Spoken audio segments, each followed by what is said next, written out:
Good morning भाई। जय हिंद दोस्तों, कैसे हैं आप लोग? Good morning, good morning. बढ़िया, ऑल ओके। चलिए, तो ज्योमेट्री में हम लोगों ने लाइंस एंड एंगल्स को ख़त्म कर लिया। फिर हमने जो है फंडामेंटल प्रॉपर्टीज ऑफ ट्रायंगल पढ़ा है। अब उसके बाद हम पढ़ेंगे सिमिलैरिटी एंड कॉन्ग्रुएंसी। और सिमिलैरिटी एंड कॉन्ग्रुएंसी पढ़ने के बाद फिर हम क्या पढ़ेंगे?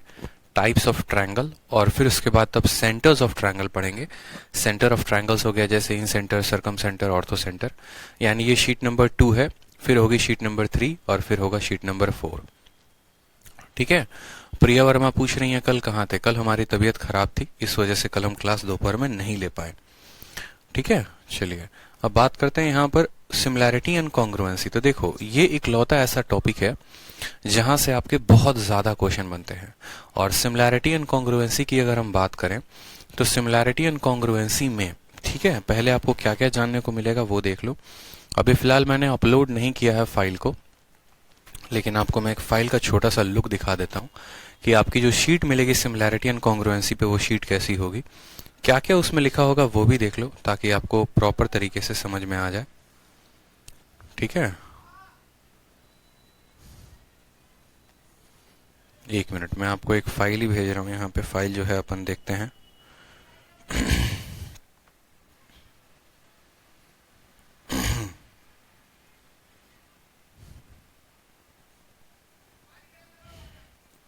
आप लोग को कुछ मैं दिखाता हूँ ताकि आपको पता चलेगा कि ज्योमेट्री में क्या काम हो रहा है, कितना तगड़ा काम हो रहा है। ठीक है, और कैसी कैसी शीटें आपको मिलने वाली है।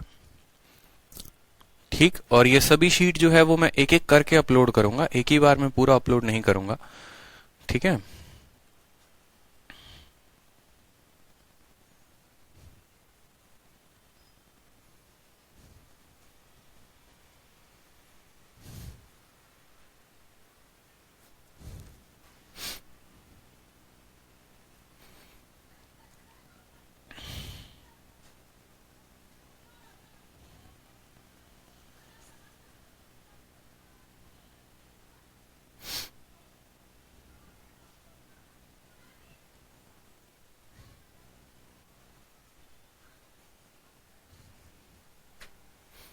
देखिए, ये ट्रायंगल की सभी शीट की पीडीएफ है। मैंने जैसा कि आप लोगों को कहा था कि लाइंस एंड एंगल्स की एक शीट है, ट्रायंगल की 4 शीटें, फिर क्वाड्रिलेटरल का शीट मिलेगा, फिर सर्कल का शीट मिलेगा, फिर पॉलीगन का।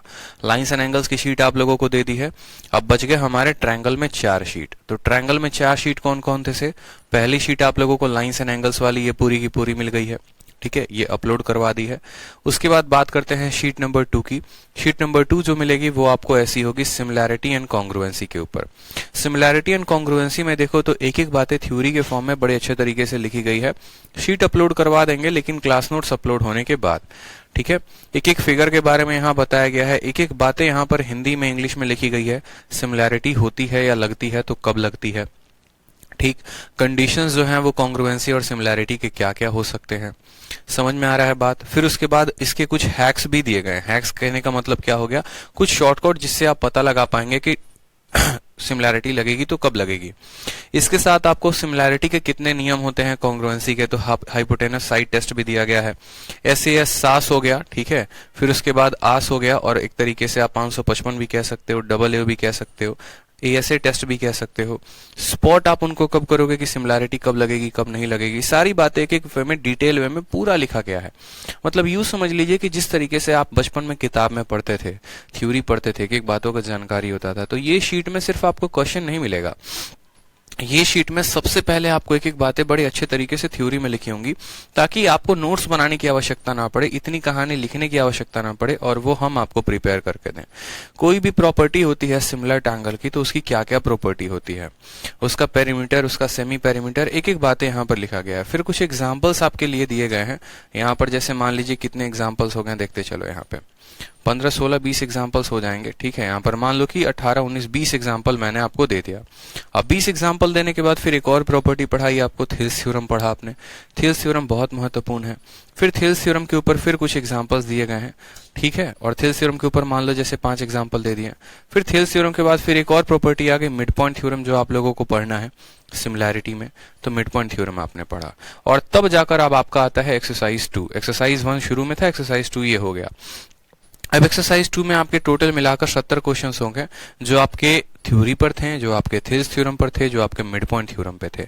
तो एक एक बातें यहाँ से एक्सप्लेन करने के बाद तब हम ये बहुत अच्छे अच्छे सवालों को लगा पाएंगे, और इसमें टोटल 75 क्वेश्चंस हैं इसके शीट में। ठीक है, तो ये हो गया अकेला कौन सा शीट, तो ये हो गया ट्रायंगल का सेकंड शीट, यानी सिमिलैरिटी एंड कॉन्ग्रुएंसी। फिर उसके बाद हम बात करेंगे ट्रायंगल के थर्ड शीट के बारे में, जो होगा आपका टाइप्स एंड ट्रायंगल्स। ठीक है, ट्रायंगल्स के कितने नियम, ट्रायंगल्स के कितने टाइप होते हैं, अगर एंगल के बेसिस पे बांटोगे, साइड के बेसिस पे बांटोगे, फिर इसकी पूरी की पूरी थ्योरी लिखी गई है, हर थ्योरी के बाद एक एग्जाम्पल दिया गया है। ठीक, फिर उसके बाद इनके ऊपर क्वेश्चंस दिए गए हैं, एक एक एग्जाम्पल के थ्रू समझाया गया एक्यूट एंगल ट्रायंगल यानी न्यून कोण क्या होता है, फिर ऑब्ट्यूज एंगल ट्रायंगल, उस पे जो प्रॉपर्टी बनती है वो, उसके ऊपर जो थ्योरम्स बनते हैं वो।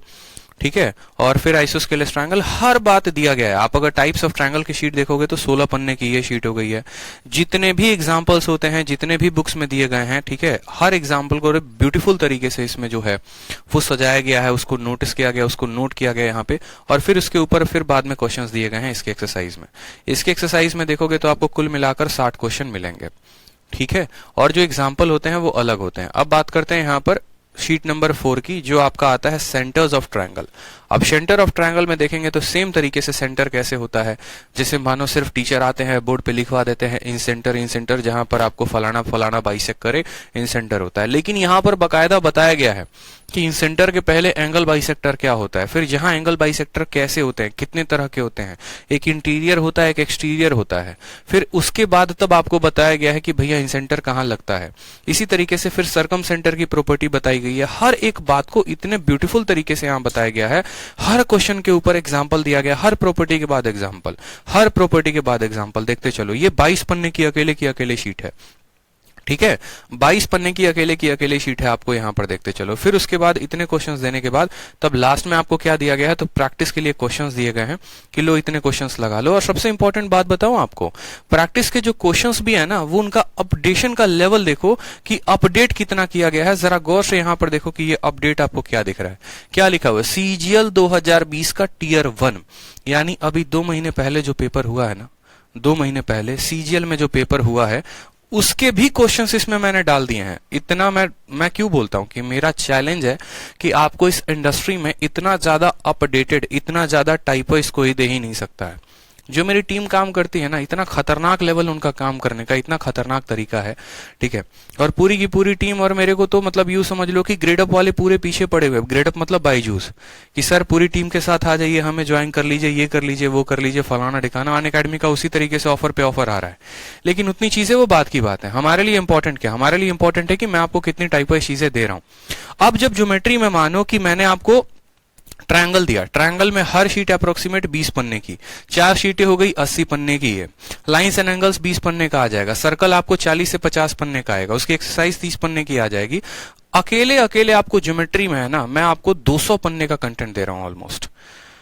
ठीक है, तो आपने जो फीस पे किया 699 799, वो तो सिर्फ ज्योमेट्री की ही कॉस्ट लग जाती है, उतने का तो सिर्फ आपको ज्योमेट्री का ही कंटेंट मिल जा रहा है। ठीक है, बाकी चैप्टर्स तो फ्री में आप पढ़ रहे हो, ऐसे समझ लो। तो जितनी चीजें मैं करा रहा हूं उतना कायदे से करो, इतना पूरे मार्केट में आपको कोई नहीं देने वाला है, पूरे इंडस्ट्री में आपको कोई नहीं देने वाला। और इससे बाहर एक भी क्वेश्चन आपके पेपर में नहीं आएगा, ये मेरा मतलब दावा कह सकते हो, ये मेरा आपको चैलेंज है कि इससे बाहर एक भी क्वेश्चन आ ही नहीं सकता है ज्योमेट्री में। इसलिए मैं कह रहा हूं, ज्योमेट्री हो गया, एडवांस मैथ हो गया। एडवांस मैथ में मैंने आपको जितना पढ़ा दिया आप उतना पढ़कर जाओ, उससे बाहर एक भी सवाल नहीं आएगा। ये तो सिर्फ ट्रायंगल की 4 शीटें थी। अगर इसी तरीके से मैं आपको सर्कल की शीट दिखाऊं तो सर्कल में मतलब पूरी दुनिया की किताब मिला लो ना, जो एसएससी और कंपटीशन एग्जाम्स पर है, और एक अकेली शीट मेरी मिला लो, उसमें कंप्लीट नॉलेज मिलेगा। एक एक बाइसेक्टर, एक एक थ्योरम, एक एक ये चीजें, क्योंकि मैंने कहा था ना आप लोगों को कि मेरा जो काम चल रहा है वो मेरे आने वाले बुक पर चल रहा है। तो बुक में क्या होता है, थ्योरी देना जरूरी होता है, और वो सभी चीजें आप लोगों को मैं प्रोवाइड करवा रहा हूं। तो फायदे में आप लोग बहुत हैं, बस आप लोग इसको अच्छे तरीके से पढ़िए, और नोट्स को किसी को शेयर मत करिएगा, ये बात ध्यान रखिए। ना ही कोई टेलीग्राम पर शेयर करे किसी को भी, ना ही कोई किसी को पर्सनली व्हाट्सएप पर शेयर करे, कहीं किसी को शेयर नहीं करना है। ठीक है, समझ में आ गया बात? चलिए, तो इसीलिए बहुत बच्चों का था कि सर ज्योमेट्री नहीं करवा रहे हैं, एमटीएस आया तो चिल्लाना शुरू कर दिए, सर एमटीएस के लिए ज्योमेट्री करवा दो। बेटा जो तुम सोच रहे हो ना, उससे तुम्हारे 1000 गुना सोच मेरी है, ठीक है। मुझे पता है कि जब मुझे कराना है चीजों को लेकर तो कैसे कराना है, और इतना अगर बढ़िया तरीके से कराना है तो समय देना पड़ेगा। तो आज हम बात करते हैं शीट नंबर 2 में, यानी हम बात करेंगे किसके ऊपर, तो हम बात करेंगे सिमिलैरिटी और कॉन्ग्रुएंसी के ऊपर। तो सबसे पहली बात को पढ़िए, ठीक है। सबसे पहले पढ़िए यहां पर क्या लिखा गया है, एक छोटी सी कहानी है दी गई है, पढ़िए यहां पर। बहुत अच्छे लिखा गया है, पढ़िए। In geometry two figure are set to be similar, दो फोटो को सिमिलर कहा जाता है कब, if their shape is in the same, note that this shape could be rotated or even flipped and it would still be fine. They would be said to be congruent if the shape as well as the size is the same. So congruence is a more stringent condition. Any pair of congruent figure is similar by definition. ये पूरी कहानी कही गई है, इस पूरी कहानी का विस्तार मैं आपको समझाता हूँ। दो चीजें होती हैं ज्योमेट्री में जो हमें पढ़नी होती है, एक होता है सिमिलैरिटी, ठीक, और एक होता है कॉन्ग्रुएंसी। सिमिलर कहने का मतलब क्या होता है, जैसे दुनिया में जितने भी इंसान है ना, वो सभी के सभी सिमिलर हैं, आप ऐसे समझ लीजिए, ठीक है। जितने भी इंसान हैं सभी कहीं ना कहीं सिमिलर हैं। सिमिलर कहने का मतलब सभी के पास दो हाथ हैं, दो पैर है, दो आंख है, तो ये हो गया हमारा सिमिलैरिटी। लेकिन जब हम बात करते हैं कॉन्ग्रुएंसी की, तो कॉन्ग्रुएंसी में हम यहाँ पर आ जाएंगे तो बोलेंगे चिंकी मिंकी। चिंकी मिंकी कौन, जैसे कपिल शर्मा के शो में जो चिंकी मिंकी आई थी वो, जैसे आपने जुड़वा मूवी देखी है सलमान खान की भी वरुण धवन की, तो उसमें क्या होते हैं, वो दोनों जुड़वा होते हैं, तो वो हो जाता है कॉन्ग्रुएंट। तो सिमिलैरिटी और कॉन्ग्रुएंसी में बस इतना फर्क होता है, सिमिलर दिखने का मतलब कि उसके जैसा दिखता होगा, थोड़ी ऊंचाई बढ़ सकती है, थोड़ी जो है लंबाई बढ़ सकती है, वो अलग बात है, ठीक है। लेकिन कॉन्ग्रुएंसी एकदम स्ट्रिंजेंट है। स्ट्रिंजेंट का मतलब एकदम कठोर, कठोर का मतलब एकदम उसके नियम सख्त हैं कि अगर एक हाथ 5 सेंटीमीटर की है तो दूसरी भी 5 सेंटीमीटर की ही होगी, इस तरीके से करके। जैसे आपके ये जो दोनों हाथ हो गए ना, ये दोनों हाथ ये कॉन्ग्रुएंट हो गए। कॉन्ग्रुएंट फिगर को जब एक दूसरे के ऊपर रखा जाता है ना, तो वो एक दूसरे को पूरे तरीके से ढक लेते हैं, एक दूसरे को पूरे तरीके से ढक लेते हैं, इसलिए उनको नाम दिया जाता है कॉन्ग्रुएंट का, सर्वांग, ठीक है। हाँ, समझ में आ गया मेरी बात को। तो सिमिलैरिटी का मतलब हो गया समान रूप से दिखने वाले, और कॉन्ग्रुएंसी का मतलब हो गया कि एक दूसरे को कंप्लीट तरीके से ढक ले, ठीक। ये पूरी की पूरी स्टोरी आपके थ्योरी में हमने डलवा दी है। अब जैसे मान लीजिए यहाँ पर आपके सामने हमने 5 एग्जाम्पल रखा है, 5 ट्रायंगल हमने रखे और कहा है for example the 5 triangle shown along side are all similar. A, B and E are congruent, but E is flipped while C and D are of the different size. अब देखो यहाँ पर सवाल में बोला गया है कि हम बात करते हैं यहाँ पर, तो A, B, E और E जो है वो कॉन्ग्रुएंट है। कॉन्ग्रुएंट कहने का मतलब क्या है कि देखो कोई फिगर है, जैसे मानो हमने एक ट्रायंगल बनाया A, जब हमने इसको थोड़ा सा रोटेट कर दिया तो ये किसी दूसरे ट्रायंगल में कन्वर्ट हो गया, B में हो गया। फिर यहीं वाले फोटो को हमने थोड़ा सा कन्वर्ट कर दिया तो ये हमारा E में बन गया। ये किस में बन गया, E में बन गया। यानी A वाले को थोड़ा सा रोटेट मार दिए तो B हो गया, B वाले को रोटेट कर दिए तो E हो गया। लेकिन यह ट्रायंगल जो था वो सेम साइज का था, सेम शेप का था, सब कुछ था, बस इसको रोटेट कर दिया गया। तो जब हम इसको वापस से रोटेट करके A पर रखेंगे तो ये पूरा इसको ढक लेगा। जब E को वापस से रोटेट करके A पे रखेंगे तो ये पूरा इसको ढक लेगा। और जो भी फिगर एक दूसरे को रोटेट कर लेते हैं, ठीक है, सॉरी ढक लेते हैं, तो उनको बोलते हैं कि वो कॉन्ग्रुएंट है। जो कंप्लीट तरीके से एक दूसरे को ढक ले, यानी हम शक्ल हो एक दूसरे का, क्या हो, हम शक्ल हो एक दूसरे का, तो वो क्या हो जाएगा, कॉन्ग्रुएंट। यानी A, E और B जो है वो हमारे कॉन्ग्रुएंट हो जाएंगे। लेकिन बात करते हैं यहां पर सिमिलैरिटी की, कि सिमिलैरिटी में भैया क्या होगा सिमिलैरिटी में। तो अब अगर आप बात करोगे A, B और E जो है वो क्या है, कॉन्ग्रुएंट है, और C और D जो है, आप देखो यहाँ पर C की बात करते हैं और D की बात करते हैं। आप एक काम करो, देखो C कितना छोटा साइज है, और आप देखो A को, चलो A को कितना बड़ा साइज है। तो यहाँ पर ये दोनों क्या आपको कॉन्ग्रुएंट दिख रहे हैं, कॉन्ग्रुएंट दिख रहे हैं। एक छोटा है और एक बड़ा है, एक छोटा है और एक बड़ा है। अब ये छोटा वाला इस बड़े वाले के ऊपर रखेंगे तो क्या ये छोटा वाला इसको पूरी तरीके से ढक पाएगा, तो बोलोगे नहीं। जैसे एक बच्चे का हाथ आप अपने हाथ के ऊपर रखो तो क्या उस बच्चे का हाथ आपके हाथ को ढक पाएगा, तो नहीं रख पाएगा। तो जब जो फोटो एक दूसरे को नहीं ढक पाते हैं लेकिन दिखने में फिर भी समान होते हैं तो वो होंगे सिमिलर। लेकिन अगर वो एक दूसरे को ढक ले तो वो होंगे कॉन्ग्रुएंट। जैसे यहाँ पर A B को ढक सकता है, A E को ढक सकता है, तो A B और E जो हो जाएंगे वो कॉन्ग्रुएंट हो जाएंगे। लेकिन चूंकि A और डी एक दूसरे को नहीं ढक सकते हैं और फिर भी दोनों ट्रायंगल ही हैं, तो ये क्या हो जाएंगे, ये हो जाएंगे सिमिलर। ठीक, एक एग्जाम्पल ऐसे समझने के लिए आपका हो गया। अब चलो आ जाओ दूसरे एग्जाम्पल पे समझो। दूसरे में इनकी बड़े अच्छे तरीके से डेफिनेशन लिखा गया है। डेफिनेशन में क्या लिखा गया है समझेंगे। Two figure are said to be congruent if all their corresponding side and angle are the same. Same हो इस बात का ध्यान रखो, इक्वल हो इस बात का ध्यान रखो। जब दो आकृतियां की सभी संगत भुजाओं एवं कोण क्रम में की माप की गई होती है तो आकृति क्या होते हैं, सर्वांगसम होते हैं। सर्वांगसम होते हैं यानी हम ऐसा कह सकते हैं कि मानो अगर एक आकृति को दूसरे आकृति के सर्वांगसम होना पड़ेगा, ठीक है, यानी कॉन्ग्रुएंट होना पड़ेगा, तो ये वाला कोण इसके इस वाले कोण के बराबर, दूसरा वाला कोण दूसरे के बराबर, तीसरा वाला कोण तीसरे के बराबर, ये भुजा इसके बराबर, दूसरी भुजा दूसरे के बराबर, तीसरी भुजा तीसरे के बराबर। यानी दो त्रिभुजों को और अगर सर्वांगसम होना पड़ेगा, कॉन्ग्रुएंट होना पड़ेगा, तो उनके तीनों कोण इस तीनों कोण के बराबर, इनके तीनों भुजाएं इनके तीनों भुजाएं के बराबर, तब जाकर वो क्या कहलाते हैं, तब जाकर वो कॉन्ग्रुएंट कहलाते हैं। ठीक है, ये कॉन्ग्रुएंसी की परिभाषा होती है। All the angles and side must be equal, all the angles and side must be equal. अब बात करते हैं सिमिलैरिटी के ऊपर। सिमिलैरिटी की परिभाषा को पढ़िए।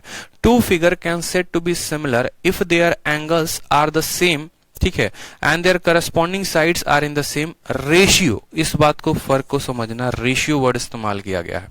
यानी जब दो आकृतियों के सभी कोण क्रम में समान हो और उनकी संगत भुजाओं का अनुपात समान हो तो आकृति क्या होते हैं, समरूप होते हैं। हिंदी में हम क्या पढ़ना है, सर्वांगसम। ठीक है, सर्वांगसम और समरूप। अब समझना, जैसे मानो मैंने आपको दो ट्रायंगल बनाए, आप इससे समझ पाओगे। एक ट्रायंगल मेरा ये है और दूसरा ट्रायंगल मेरा ये है। ठीक है, मेरी बात को समझे या नहीं समझे। मैंने कहा इसकी जो लंबाई है वो कितनी है, 5 सेंटीमीटर है, इसकी लंबाई 6 सेंटीमीटर है, इसकी लंबाई 7 है, इसकी लंबाई भी 5 है, इसकी लंबाई भी 6 है, इसकी लंबाई भी 7 है। ये वाला कोण हमारा 40 डिग्री का है, ये वाला कोण हमारा 50 डिग्री का है, ये वाला कोण हमारा 90 डिग्री का है। ये कोण हमारा 40 डिग्री का है, ये कोण हमारा 50 डिग्री का है, ये कोण हमारा 60 डिग्री यानी 90 डिग्री का है। ठीक, अब आपको दिख रहा है कि ये दोनों कोण क्या है, एक दूसरे के समान है। यानी ये 5 है तो ये भी 5 है, 6 है तो 6 है, 7 है तो 7 है। ठीक है, 50 है तो 50 है, 40 है तो 40 है, 90 है तो 90 है। अब एक और बात, सिर्फ इतना ही नहीं देखना है, इनके ऑर्डर को भी देखना है। इनके ऑर्डर का मतलब क्या है, क्या 90 के सामने 50 है तो 90 के सामने 50 है, क्या 50 डिग्री के सामने 7 है तो 50 डिग्री के सामने 7 है, क्या 40 डिग्री के सामने 6 है तो 40 डिग्री के सामने 6 है। अब जरूरी नहीं है कि ये फोटो आपको ऐसे बना के आपका एग्जामिनर दे, इस फोटो को रोटेट भी कर सकता है। और कैसे रोटेट करेगा वो देखो, इस फोटो को रोटेट करके ऐसे बना के आपको ऐसे भी दिया जा सकता है और बोलेगा कि ये वाला कोण तुम्हारा 90 का है, ये वाला कोण तुम्हारा 40 का है और ये वाला कोण तुम्हारा 50 का है। मान लो उसने ऐसे रोटेट करके दे दिया। ठीक है, 50 वाले के सामने उसने 7 दे दिया, 40 वाले के सामने 6 दे दिया, जो बच गया वो कितना हो गया, 5 हो गया। मान लो मैंने ऐसे ट्रायंगल दे दिया और हमने पूछा कि ये दो तुम्हारे दिए गए ट्रायंगल हैं, बताओ तुम्हारे ये ट्रायंगल कॉन्ग्रुएंट है कि नहीं है, सर्वांगसम है कि नहीं है। बस मैंने आपसे इतना पूछा है। आर दे कॉन्ग्रुएंट और नॉट, तो आप क्या बोलेंगे, आप बोलेंगे सर देखो बात ऐसी है, 40 के सामने 6 है तो 40 के सामने 6 हो गया, 50 के सामने 7 है तो 50 के सामने 7 हो गया, 90 के सामने जो है वो 5 है तो 90 के सामने 5 हो गया। चूंकि एक फोटो सही नहीं है, अगर इसकी हम सही डेटा की बात करें तो 90 के सामने ज्यादा बड़ा कोण यानी 7 होगा, 50 के सामने हमारा 6 होगा और 40 के सामने जो है वो 5 होगा। करेक्ट कर लो अगर सही फोटो, सही ट्रायंगल के बारे में जानना है तो, क्योंकि जिसका कोण बड़ा होता है उसके सामने वाली भुजा जो होती है बड़ी होती है। 7, 6 और 5। अब करेक्ट कर लो, 90 के सामने कितना, 7, 90 के सामने 7, 50 के सामने 6 तो 50 के सामने 6, 40 के सामने 5, 40 के सामने 5। यानी तीनों ट्रायंगल के तीनों कोण बराबर, दोनों ट्रायंगल हैं, दोनों त्रिभुज हैं, दोनों के कोण भी बराबर हो जाएंगे और दोनों की भुजाएं भी बराबर हो जाएंगी। ठीक है, दोनों के कोण बराबर, दोनों की भुजाएं बराबर, तो हम ऐसा कह सकते हैं कि जो त्रिभुज हमारा एबीसी है वो हमारे पीक्यूआर के क्या है, कॉन्ग्रुएंट है, सर्वांगसम है। कॉन्ग्रुएंट है, क्या है, सर्वांगसम है। यानी हम बोलेंगे एबीसी का जो ट्रायंगल है, एबीसी का जो ट्रायंगल है और ट्रायंगल पीक्यूआर क्या है, कॉन्ग्रुएंट है। अब भैया कॉन्ग्रुएंट है तो इनको किस साइन के बारे में बताएंगे, किस साइन से बताएंगे, तो ऐसे दो इक्वल का साइन देके एक ऐसे सांप लगा देंगे, समझ रहे हो, दो इक्वल का साइन देके क्या बना देंगे, ऐसे वाला लाइन बना देंगे। तो ये इस वर्ड जो है ये कॉन्ग्रुएंसी के बारे में बताता है। ठीक है, कॉन्ग्रुएंसी के बारे में बताता है। कोई समस्या की बात यहाँ पे। अब जैसे मानो मैंने आपके सामने एक ट्रायंगल बनाया, गौर से देखिएगा और फिर आप इसका मुझे उत्तर दीजिएगा। ये वाला कोण जो है मान लीजिए मैंने कह दिया ठीक है, दो त्रिभुज मैंने आपके सामने बनाए हैं और दोनों त्रिभुज को गौर से देखिए। ये मैंने कहा 110 डिग्री है, यहाँ पर मैंने कह दिया था 50 डिग्री है और ये वाली वैल्यू मैंने कही 20 डिग्री। 110 के सामने की वैल्यू हमने कह दी है मान लीजिए 11, यहाँ पर कह दिया है ये 3 है और 5 के सामने मैंने कह दिया है 5 है। ठीक है, 7 है मान लो, 7 नहीं कह सकते, आपको 10 कहना पड़ेगा। अब उसी तरीके से एक और ट्रायंगल हमने यहां बनाया है और इस ट्रायंगल पे भी फोकस करेंगे। ठीक, इस ट्रायंगल पे भी फोकस करेंगे। इसको हमने कहा ये 110 डिग्री है, इसको हमने कहा था 50 डिग्री है, इसको हमने कहा था कि ये 20 डिग्री है। 110 50 70, 150 160, ठीक है, 20 डिग्री हो गया। अब यहां पर देखो, इसको मैंने कहा था ये 5 है, इसको मैंने कहा 8 है और इसको हमने कहा 11 है। ठीक है, 8 5 13 और ये हमारा हो गया 11। अब मैं आपसे पूछना चाहता हूं कि क्या ये जो ट्रायंगल एबीसी है, क्या ट्रायंगल एबीसी, क्या ट्रायंगल पीक्यूआर के कॉन्ग्रुएंट है, सर्वांगसम है? बताइए, सर्वांगसम है? ठीक है, सर्वांगसम है क्या? बताओ, कॉन्ग्रुएंट है क्या? तो आप बोलेंगे नहीं सर, कॉन्ग्रुएंट नहीं है। क्यों कॉन्ग्रुएंट नहीं है? तो कॉन्ग्रुएंट में देखो 110 है तो 110 है, 50 है तो 50 है, 20 है तो 20 है, ठीक है, लेकिन इसके 110 के सामने 11 है और इसके 110 के सामने 11 है, ठीक है, कोई दिक्कत नहीं। इसके 50 के सामने 10 है लेकिन इसके 50 के सामने 8 है, तो यहां पर हम जो है ट्रायंगल एबीसी को ट्रायंगल पीक्यूआर के कॉन्ग्रुएंट नहीं कह सकते हैं। तो ऐसा काट देंगे कि भैया ये कॉन्ग्रुएंट नहीं है, ये कॉन्ग्रुएंट नहीं है, सर्वांगसम नहीं है। भले इनके कोण बराबर हैं लेकिन इनकी भुजाएं बराबर नहीं है। तो ऐसा अगर हम बोले सीधी सी भाषा में कि कोई भी ट्रायंगल को कॉन्ग्रुएंट होने के लिए, सर्वांगसम होने के लिए क्या जरूरी है, तो कॉन्ग्रुएंट होने के लिए पहला नंबर पॉइंट कि सभी के सभी जो है all angles must be equal, सभी कोण जो है वो क्या होने चाहिए, all angles must be equal, सभी कोण जो है वो बराबर होने चाहिए। पहला नंबर पॉइंट हो गया। और दूसरा नंबर पॉइंट क्या हो गया, ऑल साइड, ठीक है, सभी जो भुजाएं हैं, ऑल साइड्स मस्ट भी इक्वल, सभी भुजाएं क्या होनी चाहिए, बराबर होने चाहिए, सभी भुजाएं क्या होनी चाहिए, बराबर होनी चाहिए। ठीक है, अब चलो बात कर लेते हैं, ये तो कॉन्ग्रुएंसी यानी सर्वांगसमता का नियम हो गया। अब बात करते हैं समरूपता का यानी सिमिलैरिटी का, कि सिमिलैरिटी की कहानी क्या होती है। तो अगर हम सिमिलैरिटी को पढ़ेंगे तो देखो ऐसे, मान लो कि मैंने यहाँ पर राइट एंगल ट्रायंगल बनाया। राइट एंगल ट्रायंगल में कैसे बनाया, तो ये कोण 90 का है, ये कोण हमारा 45 हो गया और ये भी कोण हमारा 45 हो गया, कोई दिक्कत की बात नहीं। इसको मैंने कहा ये 3 है, ये 4 है और ये 5 है। ठीक, दूसरा ट्रायंगल मैंने थोड़ा सा बड़ा बना दिया, यहाँ पर ये कोण 90 का हो गया, कोई दिक्कत नहीं, ये हमारा 45 का हो गया और ये हमारा 45 का हो गया। ठीक है, और यहाँ पर मैंने कहा ये 6 है, ये हमारा 8 है और ये हमारा कितना है, 10 है। और मैंने कहा बताओ ये कॉन्ग्रुएंट है, तो आप बोलोगे नहीं सर, पहली बात कॉन्ग्रुएंट तो है ही नहीं। 90 है तो 90 है, 45 45 45 45, लेकिन इसके 90 के सामने 5 है और इसके 90 के सामने 10 है, साइड जो है वो बराबर नहीं है। साइड बराबर नहीं है तो हम क्या बोलेंगे, ये कॉन्ग्रुएंट नहीं है। अब कॉन्ग्रुएंट नहीं है तो क्या होगा वो चेक करो। जैसे आप यहां पर देखो तो ये 4 का कितना गुना है, 2 गुना है। ठीक है, 5 का कितना गुना है, 2 गुना है।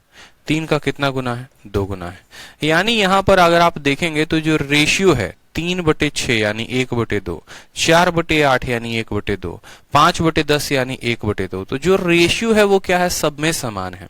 जो रेशियो है वो क्या है, सब में समान है। तो अगर साइड का जो रेशियो है वो बराबर है, साइड्स के रेशियोज अगर हमारे बराबर हैं, ठीक है, साइड्स के रेशियोज हमारे अगर बराबर हैं तो हम कह सकते हैं क्या, कि ये दोनों ट्रायंगल जो होंगे वो सिमिलर होंगे। यानी अगर हम इनको नाम दे दे कि ये हमारा एबीसी नाम है और इनको नाम देते ये हमारा पीक्यूआर नाम है, तो हम ऐसा कह पाएंगे कि एबीसी जो है वो सिमिलर है, एकदम सिमिलर दिखता है किसके, पीक्यूआर के। एबीसी सिमिलर है किसके, पीक्यूआर के, हम ऐसा कह सकते हैं। मतलब इनका बस अनुपात का बराबर होना जरूरी है। अनुपात बराबर होगा तो कैसे होगा, देखो, एक ये छोटा ट्रायंगल, एक ये इससे बड़ा ट्रायंगल राइट एंगल, एक इससे भी बड़ा ट्रायंगल हो गया, एक इससे भी बड़ा ट्रायंगल हो गया। तो यहाँ पर ये सभी ट्रायंगल जो हैं एक दूसरे के सिमिलर हैं। ये इसी की तरह दिखता है, ये भी इसी की तरह दिखता है, ये भी इसी की तरह दिखता है, मतलब समरूप दिखते हैं, समान रूप में दिखते हैं, तो ये सिमिलर होंगे, लेकिन कॉन्ग्रुएंट कोई नहीं होगा। ठीक है, कॉन्ग्रुएंट कोई नहीं होगा। तो सिमिलैरिटी की परिभाषा अलग है, कॉन्ग्रुएंसी की परिभाषा अलग है। अब एक जो पॉइंट है वो दोनों को जो रिलेट करता है वो क्या करता है, वो पॉइंट मैं आपके सामने बोर्ड पे लिखने जा रहा हूं। एवरी कॉन्ग्रुएंट ट्रायंगल, हर कॉन्ग्रुएंट ट्रायंगल क्या होता है, सिमिलर होता है। Every congruent triangle is similar, सिर्फ ट्रायंगल नहीं, every congruent figure is similar but every similar triangle is not congruent, ये बड़ा महत्वपूर्ण बात है। जितने भी कॉन्ग्रुएंट फिगर होंगे, यहां ट्रायंगल शब्द को हटा के एवरी कॉन्ग्रुएंट फिगर, ठीक है, एवरी कॉन्ग्रुएंट फिगर, जितने भी कॉन्ग्रुएंट फिगर होंगे वो सिमिलर होंगे, ये बात तय है।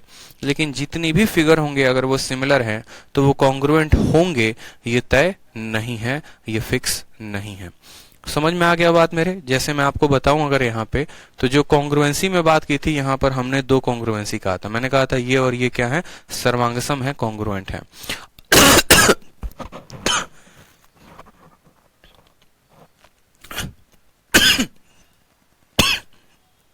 माफ करिएगा। अब मान लीजिए हमारे सामने ये दो त्रिभुज हैं और ये दो त्रिभुज क्या है, आपस में कॉन्ग्रुएंट है। कॉन्ग्रुएंट है तो ये सिमिलर भी होंगे। कैसे सिमिलर होंगे? मैंने कहा था कि साइड का रेशियो एंगल के रेशियो के बराबर यानी आप देखेंगे तो 6 को 1 के साथ गुना करने पे 6 है, 7 को 1 के साथ गुना करने पे 7 है, 5 को 1 के साथ गुना करने पे 5 है। मतलब इनका रेशियो समान है, इनका रेशियो समान है। तो अगर ये कॉन्ग्रुएंट है तो सिमिलर होंगे। लेकिन अगर सिमिलर होंगे तो जरूरी नहीं है कि कॉन्ग्रुएंट भी होंगे। तो क्या सिमिलैरिटी या फिर कॉन्ग्रुएंसी के एक ही नियम होते हैं, एक ही आधार पर हम उनको चेक कर सकते हैं? तो नहीं, एक आधार नहीं, कम से कम उनको 3-4 प्रॉपर्टी के थ्रू चेक कर सकते हैं। जैसे मानो मुझे कहना है कोई भी दो फोटो कॉन्ग्रुएंट है, मैं कैसे बोलूंगा? दो फोटो सिमिलर है, मैं कैसे बात करूंगा? तो हर कुछ ना कुछ की तो किसी ना किसी प्रॉपर्टी होगी। ठीक है, तो प्रॉपर्टी होगी तो उस प्रॉपर्टी को हम पढ़ते हैं, उस नियम को पढ़ते हैं। सबसे पहले यहां पर कुछ लिखी बातें हैं, आप उनको पढ़िए। सवाल में कहा गया है any two figure could be tested to check for similarity. कोई भी दो फिगर, जैसे जरूरी नहीं है कि वो दोनों के दोनों त्रिभुज हो। मैं साइड में हट गया हूं, साइड से पढ़ रहा हूं ताकि आपका ध्यान पूरा बोर्ड पे रहे। सवाल में बोला गया है कोई भी दो आकृति समरूप और सर्वांगसम के लिए जांच किए जा सकते हैं। Any two figure could be tested to check, जैसे ऐसा नहीं है कि सिर्फ दो ट्रायंगल लेंगे, दो रेक्टेंगल को भी ले सकते हैं, दो सर्कल को भी ले सकते हैं, दो हेक्सागन को भी ले सकते हैं, किसी भी दो फिगर को ले सकते हैं। किसको चेक करने के लिए? सिमिलैरिटी और congruency. In the case of regular figure किसको कहते हैं? जिसके सभी कोण बराबर होते हैं और सभी भुजाएं बराबर होती हैं उनको रेगुलर कहा जाता है। जैसे मान लीजिए कि ट्रायंगल है, ट्रायंगल में ये एक रेगुलर फिगर है, लेकिन अगर मैंने कुछ ऐसा फिगर बना दिया तो ये कोई रेगुलर फिगर नहीं है। समझ में आ रहा है मेरी बात को? ठीक है, तो in case of regular figure this is easiest, बहुत आसान हो जाता है। क्या आसान हो जाता है? तो सिमिलैरिटी और कॉन्ग्रुएंसी को टेस्ट करना। क्यों टेस्ट करना आसान हो जाता है? क्योंकि उनके पास भुजाएं समान रूप से दिखती हैं। जैसे मैं बोलूं कि मुझे बताओ ये दो ट्रायंगल के बीच में आप सिमिलैरिटी और कॉन्ग्रुएंसी का टेस्ट करना है।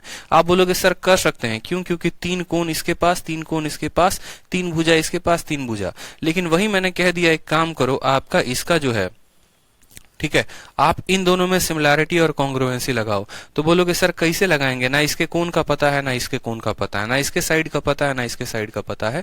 तो रेगुलर फिगर में बड़ा आसान होता है, लेकिन इरेगुलर फिगर में आसान नहीं होता, मुश्किलें बढ़ जाती हैं। ठीक है, समझ में आ रहा बात? Any two regular figure with same number of side will be similar to each other. अब ये बात बड़ा महत्वपूर्ण यहाँ लिखा गया, लास्ट वाली लाइन। ठीक है, कि देखो अगर आपको सिमिलैरिटी के बारे में बताना है तो दुनिया का कोई भी दो फिगर होगा, अगर वो सेम साइड के साथ होंगे, उनकी भुजाएं उतनी ही होंगी, तो वो हमेशा सिमिलर होंगे। यानी एक ट्रायंगल हमेशा दूसरे ट्रायंगल के सिमिलर होगा, एक रेक्टेंगल हमेशा एक रेक्टेंगल के सिमिलर होगा, एक हेक्सागन हमेशा एक हेक्सागन के सिमिलर होगा। क्यों? क्योंकि हेक्सागन में 6 साइडें होती हैं, तो दूसरे वाले में भी 6 साइड होगी। ठीक है, इस बात को ध्यान रखिए। यही बात यहां पर कहा गया है, पढ़िए चलिए। For example if we take two regular hexagon, अगर हम दो हेक्सागन को लेते हैं, जैसे हमारा यह क्या हो गया, हेक्सागन हो गया। हेक्सागन का मतलब जिसके पास 6 भुजाएं, षष्ठभुज कहते हैं। षष्ठभुज मतलब 6, 1 2 3 4 5 6। मैंने कहा अगर मैं मान लो दो हेक्सागन को लेता हूँ, षष्ठभुज को लेता हूँ, दो वृत्त को लेता हूँ, दो सर्कल को हो गया, दो इक्विलेटरल ट्रायंगल को हमने लिया, या फिर दो स्क्वायर लिया, या फिर दो हमने पेंटागन लिया। हमने यहाँ पर इस तरीके से 4 आकृति ली गई है।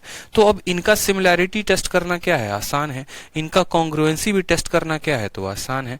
तो यही बात यहाँ पर कहा गया है कि अगर हम ऐसे ऐसे फिगर लेते हैं तो each pair of figure will be similar without any further checking required. आपको कोई चेकिंग नहीं करना, कोई आपको प्रॉपर्टी नहीं लगाना है, और ये वाला ऑटोमेटिक इसके सिमिलर हो जाएगा। ये सर्कल इसके सिमिलर होगा, ये ट्रायंगल इसके सिमिलर होगा, ये पेंटागन इसके सिमिलर होगा। क्यों? क्योंकि एक सभी रेगुलर पॉलीगन है। रेगुलर पॉलीगन किसे कहते हैं?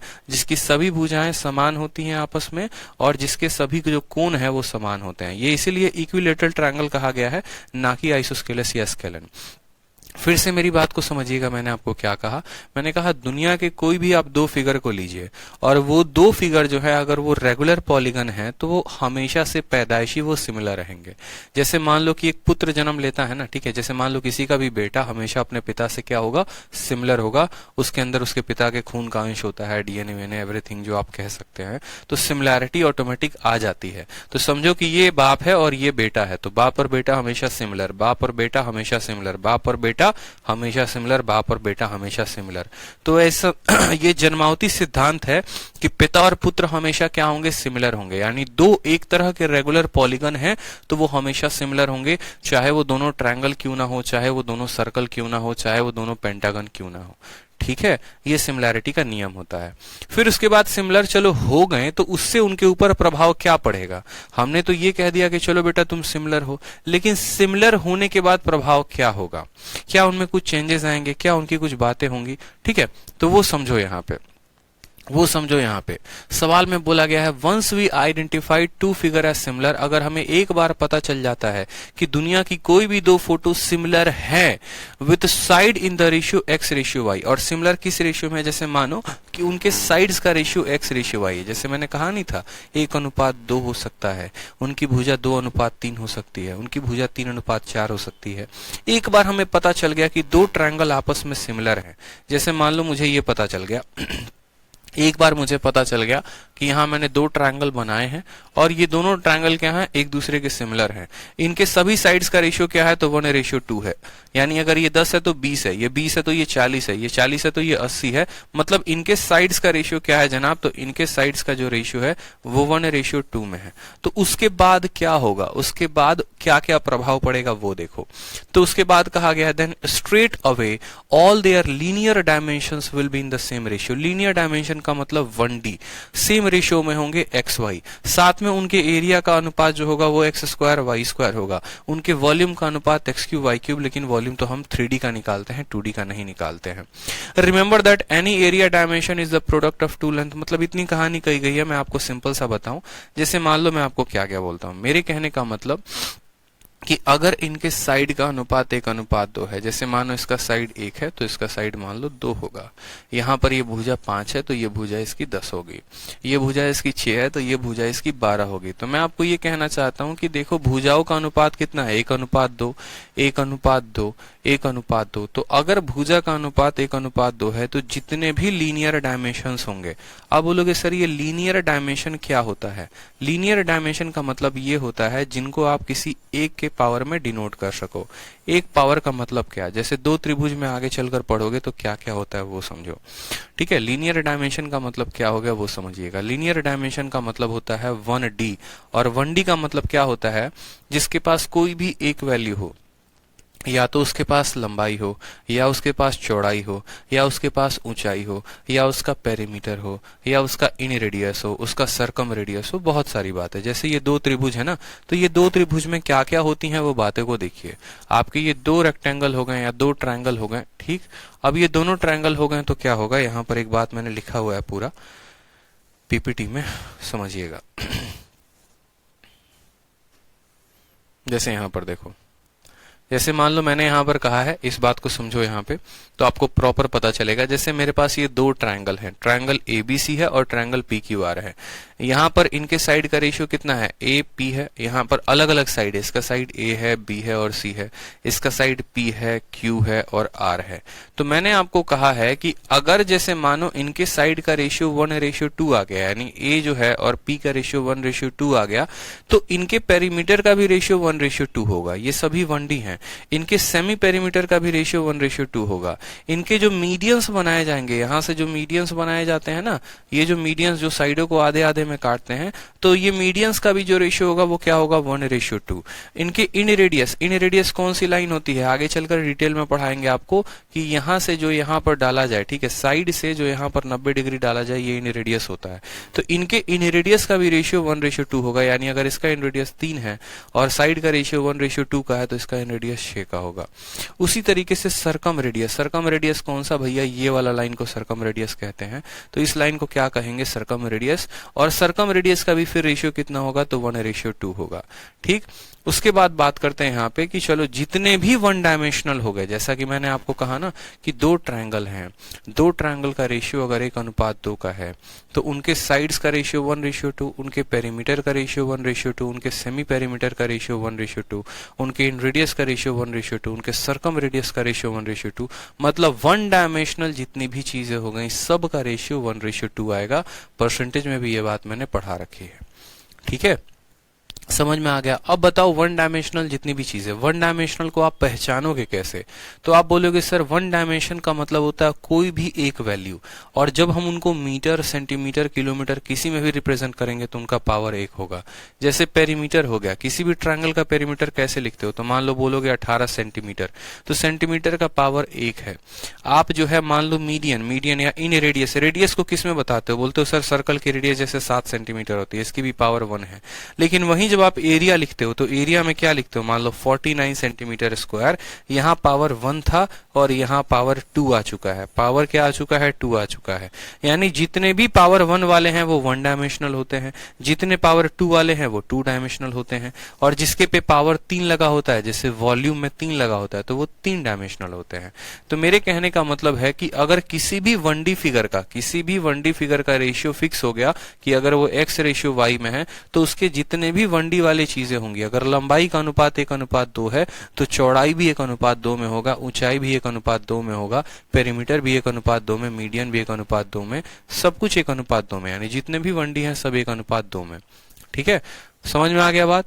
अब बात करते हैं कि चलो अगर लंबाई, चौड़ाई, ऊंचाई 1:2 में है, तो एरिया का रेशियो क्या होगा? तो एरिया निकालना है ना, तो अगर यहाँ पर 1D का x/y था, तो एरिया के लिए x का स्क्वायर हो जाएगा हमारा। ठीक है, x का स्क्वायर हो जाएगा और y का हमारा स्क्वायर हो जाएगा। यानी हम ऐसा कह सकते हैं एरिया का रेशियो वही होगा जो साइड के रेशियो का स्क्वायर होगा, या साइड के स्क्वायर का रेशियो होगा। साइड के स्क्वायर का रेशियो होगा, वही बात यहाँ पर कहा गया है। गौर से देखेंगे तो क्षेत्रफल का अनुपात संगत भुजाओं के अनुपात का स्क्वायर। यानी अगर इनके साइड का रेशियो x/y है, तो एरिया का रेशियो x का स्क्वायर और y का स्क्वायर ये हमारा होगा। यानी अगर हम बोले साइड का रेशियो 1:2 है, तो एरिया का अनुपात जो होगा वो 1 का स्क्वायर 1 और 2 का स्क्वायर 4 होगा। ये बातें आप लोगों ने ट्रायंगल में ऑलरेडी पढ़ रखी होगी परसेंटेज में। ठीक, तो साइड का रेशियो 1:2 है, तो जितने भी 1 डायमेंशनल है सबका रेशियो 1:2, लेकिन जब एरिया की बात आएगी तो उनका स्क्वायर, और जब वॉल्यूम की बात आएगी तो उनका क्यूब हो जाएगा। ठीक, ये किसके वजह से आता है? तो ये सिमिलैरिटी के वजह से आता है। अब वापस से एक बार दोबारा चलते हैं अपनी चीजों के ऊपर, जो हम पढ़ रहे थे वहां पर चलते हैं।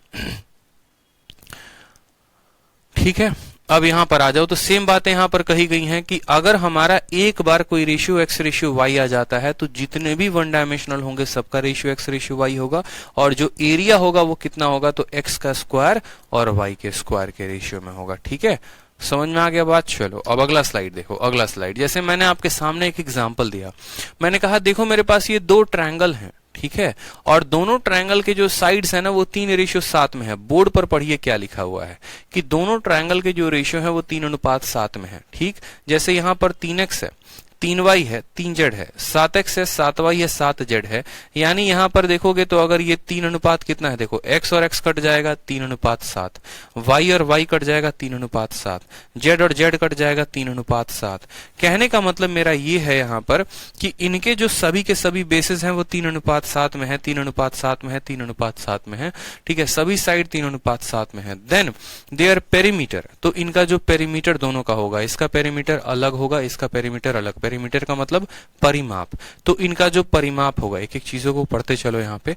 देन देयर पेरीमीटर यानी उनका जो परिमाप, फिर उसके बाद इनका जो सर्कम रेडियाई होगा जिसको हम बोलते हैं वाह त्रिज्या, बाहर की त्रिज्या, फिर बोलते हैं इन रेडियस यानी अंतः त्रिज्या, फिर हो गया मीडियन यानी माध्यिका, और एल्टीट्यूड जो 90 डिग्री का संघर्ष शीर्ष। ठीक है, फ्रॉम करस्पॉन्डिंग वर्टिसेस, सभी का जो रेशियो होगा वो 3:7। यानी अगर एक की रेशियो 3:7 आ गई, ठीक है, तो इन रेडियस का भी 3:7, सर्कम रेडियस का भी 3:7, पेरीमीटर भी 3:7, सब कुछ जितने भी वन डायमेंशनल होंगे सब 3:7 में होंगे। लेकिन एरिया क्या होगा, तो 3 का स्क्वायर 9 और 7 का स्क्वायर 49। यानी अगर मैं बात करूं इसके और इसके एरिया के रेशियो की, तो इसका एरिया निकालने के लिए 3 का करो स्क्वायर, इसका एरिया निकालने के लिए करो 49। बोलोगे साइड 3:7 में चलेगा, मुझे वहां तक कोई दिक्कत नहीं है, लेकिन जैसे मेरा एरिया बताओगे तो एरिया तो साइड इंटू साइड होता है, यानी साइड को 2 बार मल्टीप्लाई करना होता है। तो मुझे 2 बार मल्टीप्लाई करो, मुझे 2 बार मल्टीप्लाई करो। क्योंकि अगर मान लो जैसे सर्कल का एरिया निकालते हो, तो सर्कल का एरिया क्या होता है, पाई आर स्क्वायर होता है। पाई को हटा दो यानी रेडियस का स्क्वायर, क्या हो गया, तो रेडियस का स्क्वायर हो गया, तो रेडियस का स्क्वायर करना पड़ेगा और तब आपको उसके एरिया का अनुपात निकालना पड़ेगा। तो इसीलिए अगर साइड का अनुपात 3:7 है तो एरिया का अनुपात कितना हो जाएगा, 9:49। ये हमारा कहा गया है। चलो एक और फिगर ले लो। जैसे अब मान लो कि मैंने पिछला क्वेश्चन आपको किस पे दिखाया, पिछला क्वेश्चन मैंने कोई 2 डायमेंशनल फोटो दिखाई, जैसे मैंने कहा ट्रायंगल। अब कोन आ जाता है, कोन क्या होता है, एक 3D फिगर होता है। 3D फिगर किसको कहते हैं, जिसके पास लंबाई है, चौड़ाई है और ऊंचाई है। अब आप इसको पढ़ो, जैसे मैंने कहा कि सिमिलरली अगर हम बात करते हैं 2 कोन्स की, कि इफ 2 कोन्स आर सिमिलर, यदि ये दोनों कोन जो है वो सिमिलर हैं और उनके अगर आप सिर्फ हाइट देखो, यहाँ पे इसका हाइट 4K है तो इसका हाइट 11K है, हाइट के बारे में बात है, इन 2 कोनों के रेडियस के बारे में कोई बात नहीं है, इन 2 कोनों के एरिया के बारे में कोई बात नहीं है, इन 2 कोनों के पेरीमीटर के बारे में कोई बात नहीं है। सिर्फ बोला गया है कि इनके हाइट 4:11 है और ये दोनों फोटो सिमिलर हैं। तो अब क्या होगा, अब समझेंगे एक एक बात को। इनका हाइट अगर हमारा 4 है और इसका हाइट 11 है और दोनों के दोनों सिमिलर हैं, तो एक एक बातों को बड़े ध्यान से पढ़ना। Then their base radii, base radii किसको कहते हैं, ये वाला नीचे वाली त्रिज्या। ठीक है, then their base radii, slant height, slant height कौन सा हो गया, ये वाले हाइट को स्लैंट हाइट बोलते हैं। ठीक, then their base radii, their slant radii will always in the radius 4:11। मतलब अगर ये वाली जो भुजा है, देखो अगर ये साइड है और ये साइड, देखो हाइट समझना, सवाल में बोला गया था हाइट क्या होता है, जो 90 का कोण बनाता है। अगर ये हाइट 4K है और अगर ये वाली हाइट 11K है, तो इनका जो रेडियस का रेशियो होगा, देखो साइड का हाइट का रेशियो 4:11, तो रेडियस का भी रेशियो जो होगा वो 4:11 होगा। इसकी स्लैंट हाइट का रेशियो 4 और इसका 11 होगा। इसके पेरीमीटर 4 होगी तो इसकी पेरीमीटर 11 होगी। ठीक है, ये सभी बातों पे मायने करता है, समझेंगे। मतलब अगर हमारा कोई एक भी साइड अगर एक रेशियो में है, जैसे इनका हाइट ही 4:11 है, तो इसका रेडियस भी 4:11, स्लैंट हाइट भी 4:11, पेरीमीटर भी 4:11। यानी जितने भी 1 डायमेंशनल चीजें होंगी सबका जो रेशियो होगा वो 4:11 होगा। लेकिन वहीं अगर हम एरिया की बात करें तो एरिया के केस में क्या हो जाएगा, 4 का स्क्वायर 16 और 11 का स्क्वायर 121। यानी एरिया का रेशियो कितना होगा, तो 16 और 121 होगा। ठीक है, तो वही बात कहा गया है कि लेकिन अगर हम उनके सरफेस एरिया की बात कर लेते हैं या बेस सरफेस एरिया की बात कर लेते हैं या कर्व सरफेस एरिया की बात कर लेते हैं, यानी देखो अगर हम बात करें सिर्फ इस ट्रायंगल की एरिया की जिसको हम कहते हैं बेस सरफेस एरिया, या बात करते हैं ये वाला एरिया की जो सिर्फ बाहर वाला एरिया है, या बात कर लेते हैं टोटल एरिया की, तो अगर हम इन सर्कल का एरिया पता करेंगे तो 4 का स्क्वायर 16 और 11 का स्क्वायर 121। यानी दोनों सर्कल का एरिया किस रेशियो में होगा, 16 और 121 में। में। अगर हम दोनों के कर्व एरिया की बात करते हैं, सिर्फ बाहर बाहर वाले पोर्शन की, वो भी 16:21 में होंगे। अगर दोनों के टोटल सरफेस एरिया की बात करते हैं, यानी कर्व और बेस, तो वो भी कितने में होंगे? 16:21 में होंगे। यानी एरिया अगर 1:16:21 में आ गया ना, तो अगर कर्व का अगर रेशियो 16 और 121 का है, तो टोटल का भी यही रेशियो होगा, समझेंगे। जैसे मान लीजिए कि मैंने कहा यहां पर मैंने 2 बेलन बना दिए। बेलन का मतलब क्या हो गया? यहां पर 2 सिलेंडर मैंने बना दिया, और मैंने कहा देखना मेरे भाई, मेरे बात को समझना, ये वाला जो सर्कल है और ये वाला जो सर्कल है, इन 2 सर्कल्स का जो रेशियो है एरिया का, वो 4:9 है। एरिया का रेशियो 4:9 है, तो नीचे वाले जो 2 सर्कल होंगे ना, इनका भी एरिया का रेशियो 4:9 होगा। जो इस सिलेंडर का हमारा कर्व सरफेस एरिया होगा। कर्व कौन सा? सिर्फ बाहर बाहर वाला। जैसे ये सिलेंडर है ना, तो इसका सिर्फ बाहर वाला पोर्शन, इसका सिर्फ बाहर वाला पोर्शन, तो बाहर वाला पोर्शन का भी एरिया कितना होगा? तो 4:9 होगा। अब ये सिलेंडर है ना, तो बाहर वाला और टॉप वाला, इसका बोलते हैं टोटल सरफेस एरिया, वो भी कितना होगा? 4:9। तो जैसे साइड अगर एक बार लंबाई 1:2 में आ गया, तो चौड़ाई भी वही, ऊंचाई भी वही, पेरीमीटर भी वही, रेडियस भी वही। उसी तरीके से कोई एक भी एरिया का रेशियो अगर 4:9 आ गया, तो वो सभी एरिया का रेशियो के बराबर होगा। अगर कर्व का रेशियो 4:9 है, तो टोटल का भी रेशियो 4:9 होगा, सर्कल का भी रेशियो 4:9 होगा। हर बात वहां पर यही बात बोली गई है। और रही बात वॉल्यूम की, तो वॉल्यूम क्या आता है? साइड का क्यूब करने पे, यानी 4 का क्यूब 64 और 11 का क्यूब 1131। ठीक है, तो साइड का स्क्वायर करेंगे तो एरिया आएगा, और साइड का क्यूब करेंगे तो वॉल्यूम आएगा। ठीक, तो साइड का स्क्वायर करिए तो एरिया का रेशियो 64 121, और साइड का क्यूब कर देंगे तो 4 का क्यूब 64 हो गया, और यहां पर 11 का क्यूब 1131 हो गया। ये इनके वॉल्यूम का रेशियो हो जाएगा। दोबारा से समझ लो, साइड का स्क्वायर क्या होता है? तो साइड का स्क्वायर हमारा एरिया होता है, और साइड का क्यूब क्या होता है? वॉल्यूम होता है। ठीक है, अंशुल वर्मा पूछते हैं सर 1 डायमेंशनल होगा कैसे पता चलेगा? अभी तो बताया कि आप उसको रिकॉल करो कि आप उसको कैसे लिखते हो। 1 डायमेंशनल का मतलब कोई एक चीज हो। 1 डायमेंशनल का मतलब सिर्फ उसके पास एक ही कोई वैल्यू होनी चाहिए। जैसे मान लो यहां पर, ठीक है। और 2 डायमेंशनल का मतलब क्या हो? कम से कम उसको डिफाइन करने के लिए 2 चीजें होनी चाहिए। और 3 डायमेंशनल का मतलब कम से कम उसको डिफाइन करने के लिए 3 चीजें होनी चाहिए। जैसे मानो आपको पता करना है, ये बोर्ड जो है मेरे सामने रखा गया है, ये बोर्ड क्या है? 1D है कि 2D है? तो आप बोलोगे सर देखो, इसके पास एक लंबाई है, ठीक है, और इसके पास एक चौड़ाई भी है, मतलब 2 चीजें हैं। 2 चीजें हैं तो ये 2 डायमेंशनल हो गया। ठीक है, 2 चीजें हैं तो क्या हो गया? 2 डायमेंशनल हो गया। ठीक, अब आप जिस कमरे में बैठे हो जरा इमेजिन करो कि ये कमरा 1D है कि 2D है कि 3D है। तो कमरे की एक लंबाई भी है, कमरे की एक चौड़ाई भी है, और कमरे की एक ऊंचाई भी है।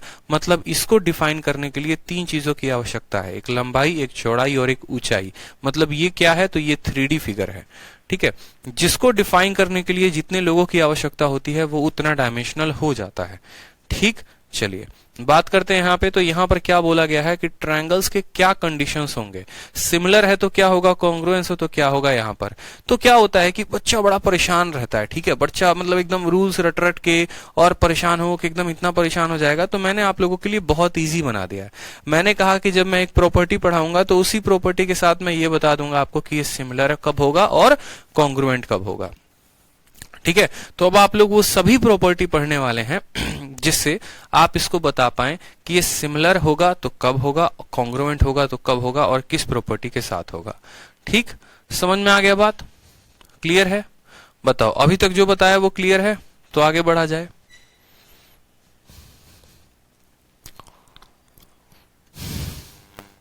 बताओ जल्दी से।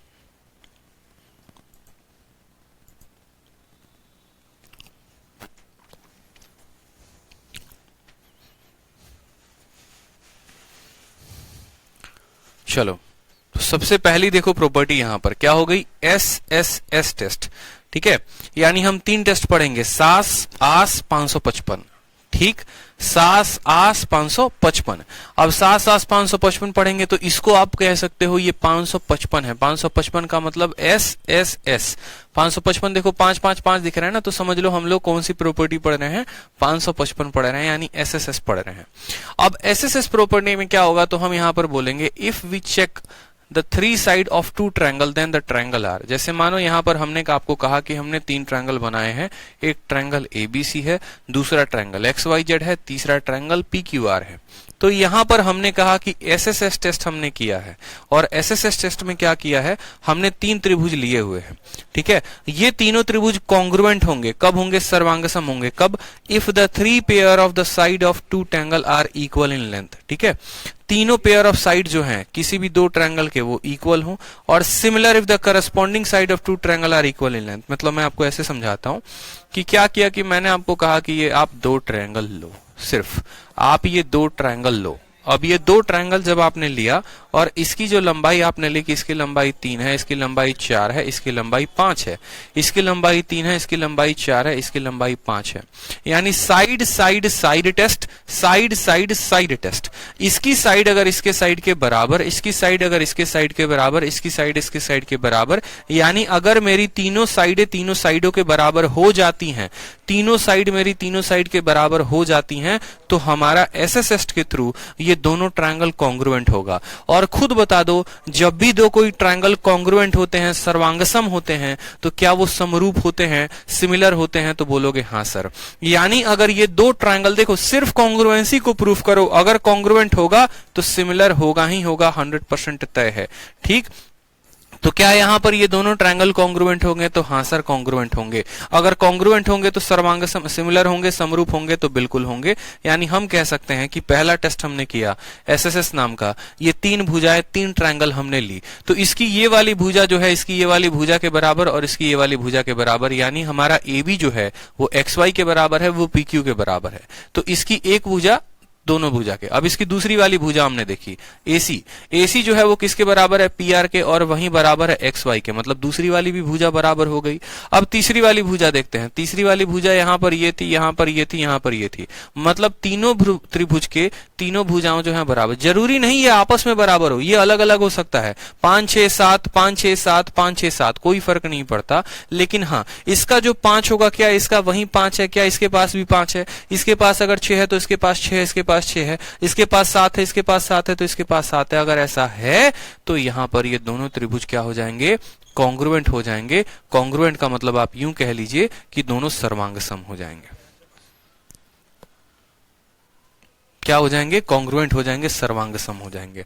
क्लियर है? बता दीजिए जल्दी से, ठीक है। फिर दूसरा टेस्ट हम लोगों ने किया, और वो क्या किया? Hypotenuse side test. कब से क्लास है सर? ठीक है, मतलब इवेंट बना हुआ है ना, ठीक है। तो अब आप लोग को एक काम करना है, अभी जो है मैंने जितना भी आप लोग को पढ़ाया है, सर की अभी इमरजेंसी क्लास है, तो वो अभी जो है विक्रमजीत सर भी क्लास लेंगे अपनी, ठीक, 12:30 से उनकी क्लास है, तो मुझे थोड़ा पहले छोड़ना पड़ेगा। अब आप लोगों को जो काम करना है वो क्या करना है, वो देखो। मैंने अभी जितना कुछ भी पढ़ाया है, इन सभी चीजों को दोबारा से रिवाइज करना है। साथ में मैं अभी शीट अपलोड कर दे रहा हूं, और जो ट्रायंगल्स की शीट नंबर 2 की क्लास नोट्स थी वो मैं बाद में अपलोड कर दूंगा। तो अभी शीट में अपलोड कर दे रहा हूं ट्रायंगल की। देखो फिर से सुनो, ट्रायंगल के शीट 1 की क्लास नोट्स मैं कल अपलोड कर दूंगा, लेकिन जो शीट 2 की PDF है वो मैं अभी तुरंत अपलोड कर दे रहा हूं। इससे क्या होगा कि आप उसको डाउनलोड करो और आप उसको पूरा प्रॉपर तरीके से पढ़ लेना। कल की क्लास लगने के पहले आप उसको पूरा पढ़ लेना, तो आपको और अच्छे से समझ में आएगा। हिंदी में भी दिया है, इंग्लिश में भी दिया है, ठीक है। इतने तो हैं कि हम बेवकूफ नहीं है कि पढ़कर हमें नहीं समझ में आ सकता, इतने होशियार हैं कि मेरे पढ़ाने के बाद भी चीजें दी गई हैं, तो आप उसको जो है पूरा का पूरा रिवाइज कर सकते हो, ठीक है। तो पूरा प्रॉपर तरीके से रिवाइज करो उसको बैठकर। शीट अभी डाल दूंगा मैं, फिर SAS टेस्ट देखना, हाइपोटेनस साइड देखना, एक एक बातों को देखना, ताकि कल की क्लास में और मजा आए। और एक बार सिमिलैरिटी और कॉन्ग्रुएंसी पढ़ लिए ना, तो यकीन मानो मैं इसके सवाल को भी सेकंडों में बना पाओगे, उड़ा दोगे सवालों को, ठीक है। तो इतना ध्यान रखना, बढ़िया तरीके से जो है एक बार रिवाइज कर लेना, ठीक। चलो तो आज के लिए इतना ही, मिलेंगे कल की क्लास में, ठीक, सेम टाइम रहेगा।